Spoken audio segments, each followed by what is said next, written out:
What is going on, guys? I'm bringing you another video today, and this one is something I forgot about completely. I don't even know how. I recorded this video about a year ago when I first got the car. You know, when you first buy a used car, especially this one being, what, 11 years old, 12 years old at the time. It's an 06 Gen 3 Viper. I wanted to do maintenance. I wanted to make sure the spark plugs, the wires, any little thing that I could replace. By the way, I apologize. The birds are going nuts out here. It's a beautiful spring day. Is it spring? Yeah, spring day. Everybody's out and about. And birds, I guess, are super excited, just like everybody else. So they're being super loud, chirpy, which is fine. But you may hear that in the video, so I apologize. Nothing I can do with these guys. So before I show you the video, I wanted to share something with you in case you're considering a Gen 3, you're considering a Viper. Just some things to keep in mind, you know, and I probably should have done a little more research. As always, this has been a childhood dream car of mine, so I didn't really think about many things other than to make sure the car was, you know, had been in an accident and had a history, and, you know, if I could get in touch with the previous owners, everything else. So that was the biggest concerns that I had. But I should have gone a little further before I actually made a purchase. And like I said, I looked at Gen 5s and 4s. And what I've spent in this car is probably the equivalent of a very nice Gen 5 by now. I don't have regrets, but, you know, if I had to do it again, do it over again, I would probably, you know, consider a Gen 5 or 4 more than anything else. And here's why. So the video I'm going to show you is how to replace the spark plugs in a Gen 3. Not the spark plugs, I'm sorry, spark plug wires. I've shown you how to do the spark plugs in another video, but this is specifically to the spark plug wires. So it's a V10, as you know. You've got huge, I mean, this thing probably weighs, I don't know, 50, 60 pounds. The air intake itself, and it's probably like aluminum cast or some sort of cast metal. And there's runners, yeah, I think it's 5 runners on each side, being that it's a V10, one for every, you know, cylinder bank. And there's two bolts per each one of those runners that bolt into the block itself, right? And so you've got 10 on each side. And the first, and for those Ram Viper trucks, you probably are cringing right now because you know exactly where I'm going, since the last 2 cylinders are tucked under the dash itself, or not the dash, but, you know, the cowling there. And so anyways, when you have to do the spark plug wires on this thing, you have to remove, I mean, I don't know any other way. If you guys do, please share it with me, but I don't know any other way to replace the spark plug wires without doing that. And so you have to remove that enormous intake manifold, and it's super heavy. I don't know why Dodge did this, right? Because in previous years, what they did is they had either direct coils, the Gen 5s, Gen 4s, not sure about the 2s, but I do know that it's easier to get to some of these.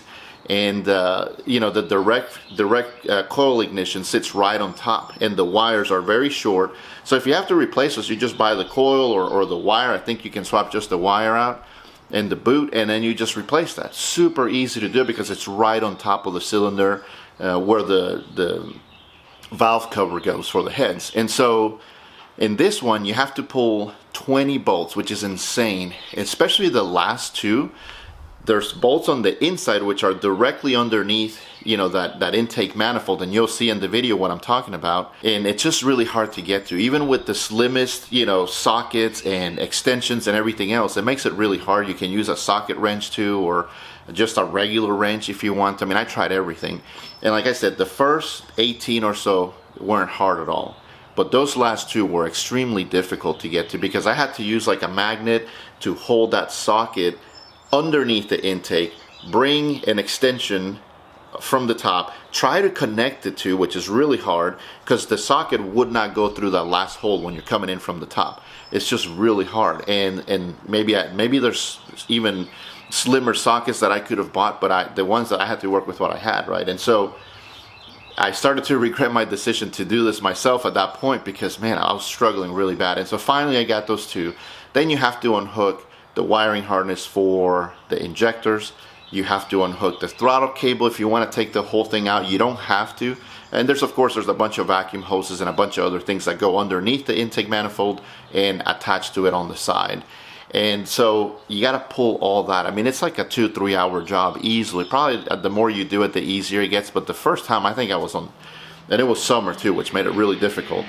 And I was in there for 5-6 hours. It was a really long time, and part of it was because I couldn't find the wires anyway, and I should have purchase the wires. I assume like most other cars, you can run to the auto parts store or the Mopar store and get those, and of course that wasn't the case. That's one thing that you need to know with these cars. Most of the stuff is not in stock. As you know, these cars were very limited production. They're out of production now, and it's just hard to find parts. You can find some knockoff stuff, Chinese stuff at AutoZone and O'Reilly's and some of the other places, but I prefer the OEM stuff. And Summit Racing was really good about some aftermarket things that they did stock, which is nice. There's one about 2 hours from me, so I just ordered online and went and picked it up myself. So getting back to the intake itself and the decision to buy a Gen 3. So the Gen 4s, you have direct coil ignition sitting right on top, so you don't have that issue. Gen 5, same thing. And again, I apologize, I'm not sure on the second gens and the first gen, but the third gen, for some reason, which is 03 to 06, if I remember correctly, I don't think there's an 07 Viper. And so, you know, man, going back now, because I like doing maintenance myself, I like working on cars myself, that's a almost master mechanic job, right? And I say that not in the difficulty sense, but in the time that you have to spend to do that, right? I mean, normally spark plug wires on most other cars should be about an hour, 30 minutes if that, depending on the job and the vehicle. So if I had to do it again, in full disclosure with you, I probably wouldn't get a Gen 3 just for that sole reason alone. Now, there are a lot of pros to it. The ECU is a lot easier to tune than the Gen 4s from what I understand. That's just what I've read on the forums and from other Viper owners that have shared that with me. Gen 5s, as you guys know, are starting to come alive for the last couple of years. They're making some insane power. They're responding really well to mods, and they had some issues. And really what kept me away from the Gen 5s at the beginning, the ones that I was finding were the ones that either didn't have the engine replaced yet, because there were some, I think it was oiling issues with the motor or something, where the motors were popping with, you know, a couple hundred miles, 1,000 miles.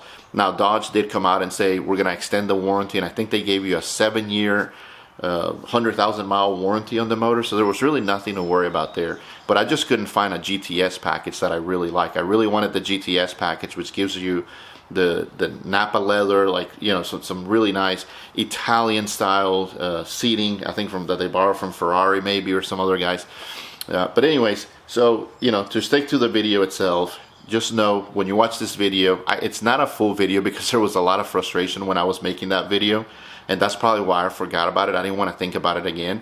And it's a cumbersome job just to do spark plugs. And to this day, I'm wondering, why didn't, you know, Dodge just put the wires, you know, or the coil packs not underneath the intake, because that's what's under there as well. So if you want to do coil pack replacement or spark plug wire replacement, that whole intake has to come out, and it's not easy. The other thing that I want to make sure you guys are very aware of, when you, and like anything else, most cars are like this, when you take the intake manifold out, you're exposing all the open ports where that air flows into the engine. As soon as you remove that, make sure you take all your screws out, you put them somewhere. A magnetic tool is usually a good thing. I've read on the forum some disasters. I've seen people do that before. You don't want to drop anything in there. So make sure you tape everything. Either use, you know, masking tape or some sort of painter's tape, which is really easy to remove. I think there's a version of that for cars as well. So just do that. Cover all those ports up. You don't want anything falling in there. And then remove the intake. Don't be lazy like I was. So let me tell you what happened. After I took all the bolts out, lift everything up, and you'll see that in the video, I decided to use a mallet to hold up the intake manifold. That was a really frustrating thing. That's probably why I haven't thought about it much since that happened. But anyways, I decided to be lazy. I didn't want to unhook the throttle cable and all the other, you know, all the mechanism that's attached with that. So all I did was, I had enough room. I just needed to lift that intake manifold up and get to those coil packs and do the spark plug wires. By the way, the sequencing in there, it's so confusing. It is numbered, but make sure you do one at a time, because it'll be like 1 here, 3 on the other. There's 2 coil packs in there. One has six points, the other one has 4. And they're just, it's such a weird firing order, which again, why didn't they just do 5 and 5? Or there had to have been a better way. But what I'm guessing is Dodge recycled some components from a V6 engine and a 4-cylinder engine, and, you know, again, cutting costs somewhere, right? Anyway, that works. There's also a guy on the forums, and I forget his website. I apologize. Maybe I'll link it in the video or put a pop-up here somewhere. He makes a kit, but it's so expensive to convert and I don't even know if he still does that. This was posted on the forums a long time ago, and he was charging about $3,000 to do a conversion for these Gen 3s, which again, I get it, man. I've thought about it because it's just such a pain where you can convert the Gen 3s to a direct coil that would sit on top of the, on top of the valve covers, as opposed to being tucked underneath and you wouldn't have to deal with coil packs anymore because direct coil ignition has the coil pack itself in each one, right? So anyways, don't be lazy. Remove the whole intake, because what I did is use that mallet you'll see in the video to kind of hold it up. And as I was reaching for something else, that mallet kind of slipped, and that 40-50 pound, maybe it weighs more, I don't know, it's really heavy. That thing fell on my wrist, and I actually had to go to emergency care or something, because I really thought I had broken my wrist. It hit me right here. It's really sharp edges, and I bumped like this high. I'm like, man, it's broken. So I went over there. So yeah, it was one of those things where I'm like, I try not to remember, think about it. So to summarize and recap, I will probably, if I had to do it again, probably wouldn't get a third gen just for that reason. Or if I did get another third gen, I would probably buy the kit if it's still for sale, and that's the first thing I would either pay somebody to do or do myself, so I'd never have to deal with that again. And that's buy the conversion kit that lets you do the direct coils right on the valve covers above each one of the spark plugs, each one of the cylinders, like the Gen 4s and the Gen 5s. So that's all I've got. I hope that was helpful to you, and just sharing some information, being completely honest. I still love the car. Every time I get in there and fire that V10, I just, it puts a huge smile in my face. I love the reaction that it gets when you're at any sort of car meet. People really do love these cars in the streets. I get a lot of thumbs up. I see a lot of people taking pictures. So the experience is phenomenal. But you guys have seen my frustrations. That's one of them. The intake, the coils being underneath the intake runner itself, and the spark plug wires being so difficult to change. And also, another thing that's super frustrating has been the support for this car, as far as shops that are willing to work on it, the reputation of some of those shops, the amount of time that it takes when you send the car in. When I had the engine built on this thing, it took so long. I was extremely frustrated. So again, not trying to be super negative, but I'm just being fully honest with you guys in my decision to buy this car. So here's the video. Hope you enjoyed. Comment, subscribe, like, and now you know if you see me really frustrated or there's a lot of stuff missing, now you know why. So here it is. How to replace the old and busted spark plug wires on your Dodge Viper. This is a third gen. It's different in the fourth gens and all the other ones, of course, much easier. This is the only year where Dodge decided to put the coil packs underneath the intake. And I don't know if you can see, you can kind of see some of them. So yeah, if you want to replace your spark plug wires, you do have to remove that intake. There is a method to do it without removing it, where you can use some very long needle nose pliers, but it is time consuming. It's hard to tell if you're connected to the correct coil terminal on the coil pack, and so it's just not worth it to me to deal with all that. So let's start with basically the basics. What you have to do, you have to remove a lot of stuff. So the first thing is going to be your injectors. This is what powers your injectors themselves. So you have to unplug these. You have 5 on each side. These are labeled already from factory. Let me see if I can come in closer here. You can see that says number 4. This one says number 2. If for some reason they've been replaced or those little tags have fallen off, I would definitely take the time to go ahead and label these. So it should be 2, 4, 6, 8, and 10 on, if you're standing in front of the engine, what would be the left-hand side of the engine, or if you're standing from the back, would be the right side. So you're gonna have evens on the left-hand side and then odd numbers on this side over here. So same thing, these are labeled, so I've already unplugged all of these. There's also going to be some vacuum lines. You're going to have your throttle cable in here. I've disconnected that already as well. You've got a couple of sensors, including your map sensor in here. You want to go ahead and unplug that as well.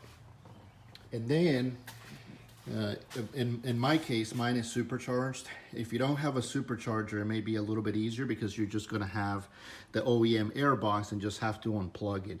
This one, as you can see, has a couple extra things in here, so I am going to unplug it from here, from the throttle body itself. On this side, I've also unplugged what is your idle valve right here, and this is what controls and helps with the idle. Then you have a throttle position sensor over here as well. So I've gone ahead and unplugged that. Then there's just a couple of breather hoses that are connected to the valve covers themselves. So I would go ahead and do that. And then start with your spark plug wires down here, unplugging all of those. So once you've unplugged all of that, the next step is gonna be to remove the bolts that hold these in place. There's gonna be 2 per cylinder or runner on the intake. And again, we have 5. So you're gonna have 2, that's 10 on each side. And you can do this a couple different ways. You can use just, you know, a socket set that's very short because of the limited space that you have in there. You can also use a hex key if you want. You know, there's really multiple ways you can remove that. To me, the easiest one is just using a good old wrench, which is a, what size is this? Let me look real quick. So, this is going to be a 7/16 that I'm using, and again, it's the easiest way for me to get in there. As you can see, they're not very long, so it's really easy to get them out there and thread them out. Just make sure again that your fuel lines are disconnected. There are a couple of hoses underneath that intake itself, so you're going to want to make sure that those are unplugged, and be careful that you don't rip anything out as you're lifting it out. Be very, very careful.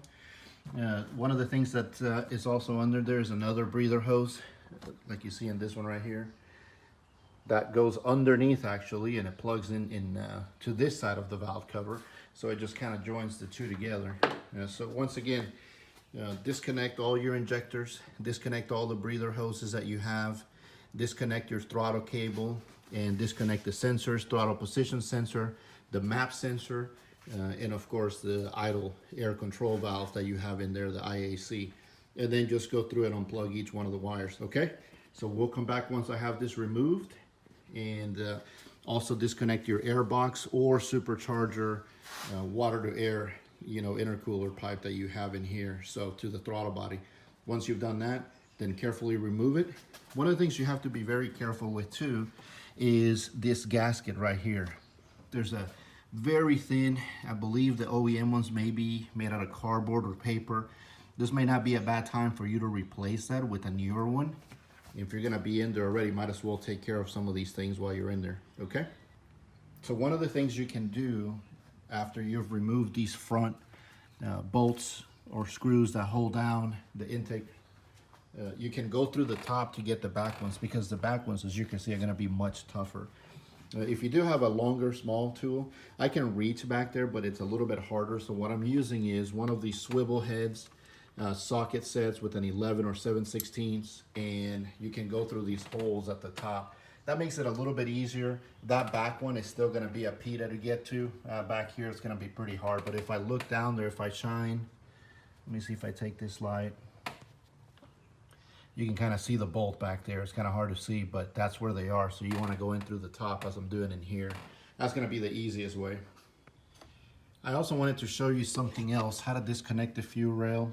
The injectors are pretty easy. It's just a connector that pops out. Just be careful when you pull it out. Especially the older, you know, 3rd gens. These cars have been around for some time, and these things are very brittle, pretty much everywhere. So be very careful. But I wanted to show you something. I'm going to put this light down for a second here, hoping that I can get a decent shot. But this is the connector of the fuel rail. It does have a little bit of fuel, so I would try to drain that if you can. What's interesting here, if you look inside, there's these little tabs. You have to push those in. There's a tool for it. I don't have it, but I used a couple of screwdrivers. And what that does is it hangs on to this lip right here. So this won't come off, you know, when this is connected in here. I'm not gonna push it all the way in, but when this is connected, those little clips are gonna be hugging that lip, so this won't be able to come out. So you just have to take a couple of small flathead screwdrivers, and just kind of push those inward so that this can slide out. It is a little tricky. There is a tool for it. I don't have it, but I was able to pull it off. And then just know that there's a little bit of fuel residue left in there, so just be careful. Put a rag or something like that when you disconnect them. So good luck. All right, guys, as I mentioned, the one in the back is gonna be the hardest one. If you can see, That's kind of hard. Let's see if I can. You can kind of see it right back there. Trying to get this thing to focus. That one and that one are gonna be your two hardest one. I'm still struggling with that one. But to get to the back one, as you can see, it's just really hard. The one on the other side is actually easy because if you look at the intake, they're not equal length up here. The right hand side one is actually longer than the other one. So I could get to the one back there with much more ease. You can see it back there. I could easily get to those two back there.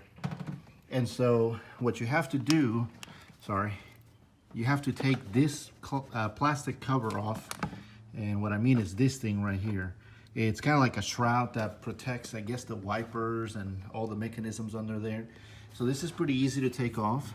There's a couple of bolts holding down the wipers. Take those off first, and then you're gonna have I think it's 6 or 8 of these small little screws that are on here, and you can see there's one right there by the wiper back there. You can kind of see it hiding.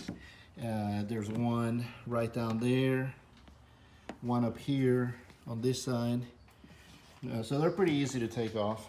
So just go ahead and remove those carefully, and what that's gonna do, it's gonna give you more room kind of where those fuel lines are running, but you'll be able to get your hand back there or a tool. Right now the angle of this just doesn't let you get back there, so that'll be really helpful. So just remove this plastic shroud, and that should help you have more room back there.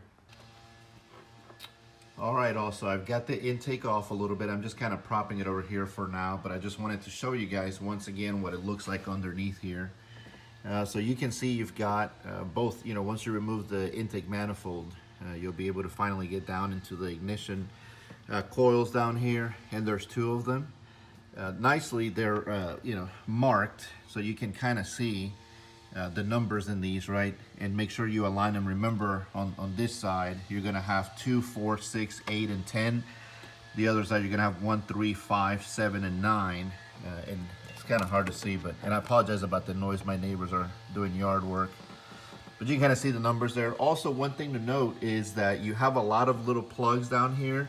Make sure before you rip the intake out that you gently unplug those. And again, these probably are brittle, they're old, so just be very, very careful. Take your time and be patient when you're pulling these things out. So hopefully that gives you a good idea of what that looks like. When you remove this thing over here, you can see how much more room it gives you. I'm talking about the shroud here that goes where the wipers are. That gives you a lot more room to get back there into those 2 really difficult bolts. I'm gonna list all the tools that I had to use, but it's really handy to have a T-set over here. I use 27 most of the time. It seems to fit in there and hold pretty well. I've seen people use 30. I don't know how. I tried 30 on there, but it does not fit very well. Also, one thing that's really handy to have is one of these magnetic retrieving tools. This one has a light. It's really cool.